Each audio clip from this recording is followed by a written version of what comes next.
Assalamualaikum warahmatullahi wabarakatuh. Saya Nita Agustini dari kelas 2C Pendidikan Jasmani. NPM 1921919090. Di sini saya akan mengulas materi mengenai hakikat belajar gerak.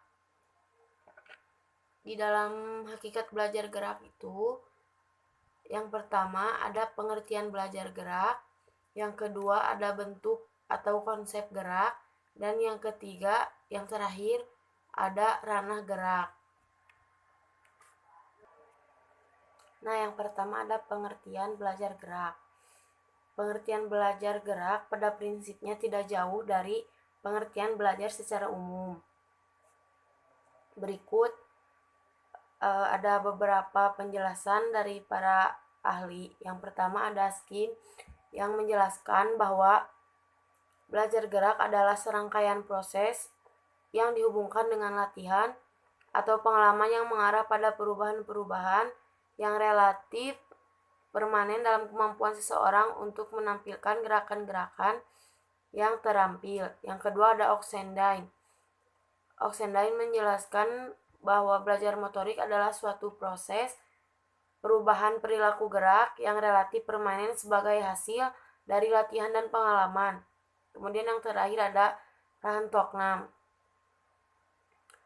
Rahantoknam menjelaskan bahwa belajar motorik atau belajar gerak adalah proses meningkatkan suatu keterampilan motorik yang disebabkan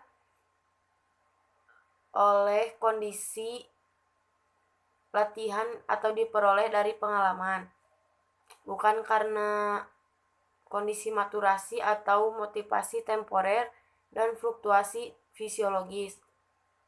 Nah, dari pengertian-pengertian tersebut dapat disimpulkan bahwa belajar gerak adalah suatu rangkaian proses perubahan perilaku gerak yang relatif permanen dan diperoleh dari hasil pengalaman dan latihan untuk menampilkan gerakan yang terampil dan benar. Nah, kemudian yang kedua ada bentuk gerak. Bentuk gerak atau bentuk motorik. Yang pertama ada motorik kasar.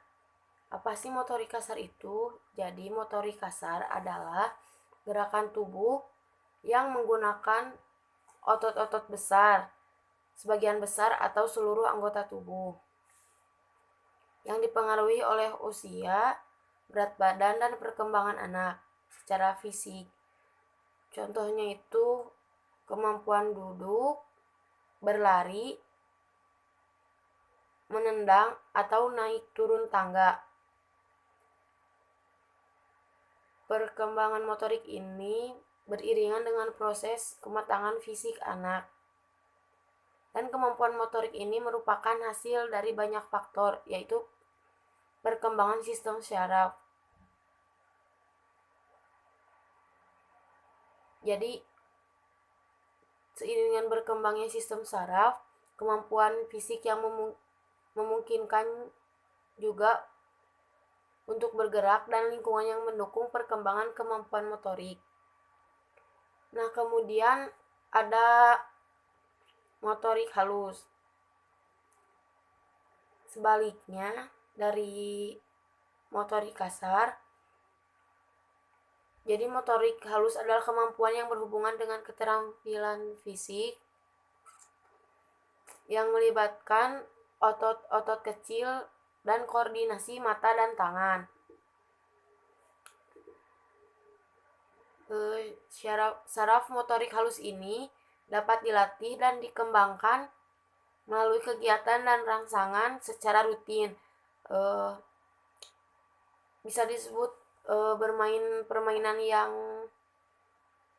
mengasah otak, seperti bermain puzzle, menyusun balok, kemudian memasukkan benda ke dalam lubang sesuai bentuknya, dan sebagainya.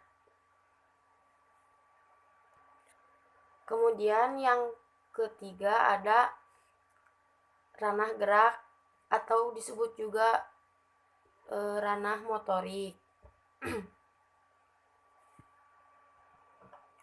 Nah, menurut saya ranah gerak atau ranah motorik bisa mencakup di lingkungan keluarga, lingkungan sekolah, ataupun lingkungan masyarakat. Nah, jadi perkembangan motorik seorang anak akan sangat dipengaruhi oleh lingkungan si anak tersebut. Jadi misalnya jika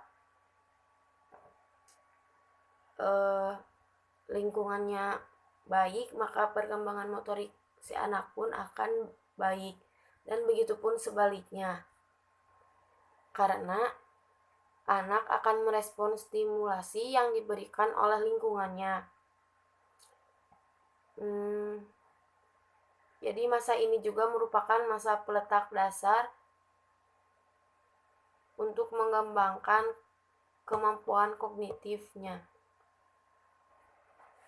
Jadi anak akan belajar dari lingkungan yang memperlakukannya, baik itu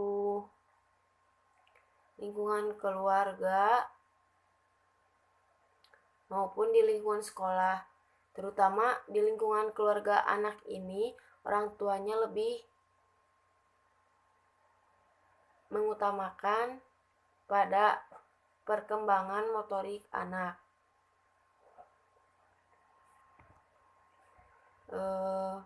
Mungkin sekian video dari saya. Mohon maaf apabila banyak kesalahan dan kekurangan. Terima kasih atas perhatiannya. Wassalamualaikum warahmatullahi wabarakatuh.